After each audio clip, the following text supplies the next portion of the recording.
కుట్లు వేయడం వల్ల మచ్చలు ఏర్పడతాయా? చాలా మంది సాధారణంగా దెబ్బ తగిలినప్పుడు కుట్లు వేయించుకోవాలంటే భయపడుతూ ఉంటాం మనం. ఎందుకంటే కుట్లు వేస్తే పెద్ద పెద్ద మచ్చలు పడతాయి అని, కుట్లు లేకుండా మానిపోతే మచ్చ పడదని అనుకుంటూ ఉంటాం. కానీ ఇది చాలా పెద్ద అపోహ. అసలు మనం కుట్లు వేసేదే మచ్చ వీలైనంత కనపడకుండా గాయం త్వరగా నయం అయ్యేటట్టు చేయడం కోసం. సాధారణంగా మనకు తగిలే చిన్న చిన్న గాయాలు నయం అవడం పెద్ద విషయం కాదు. గాయాన్ని శుభ్రంగా ఉంచుకుంటూ రెగ్యులర్ డ్రెస్సింగ్ చేసుకుంటూ ఉంటే 4 to 10 days లో పూర్తిగా నయం అయిపోతాయి. కానీ గాయం ఎంత సైజ్ అయితే ఉందో అంత సైజ్ మచ్చ పడుతుంది.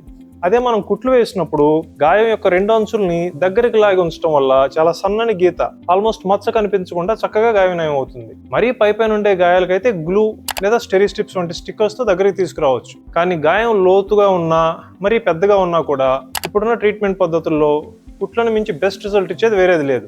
సో ఈసారి మీకు ఏదైనా ముఖం మీద కానీ చేయి మీద క్రిటికల్ ఏరియాస్ లో పెద్ద గాయాలు తగిలితే భయపడకుండా చక్కగా కుట్లు లేదా స్టిచెస్ వేయించుకోండి. అన్నింటికంటే బెస్ట్ వీలైనంత వరకు దెబ్బలు తగలకుండా జాగ్రత్తగా ఉండండి. ఇలాంటి మరిన్ని ఇన్సైట్స్ కోసం మా ఛానల్ ఫాలో అవ్వండి.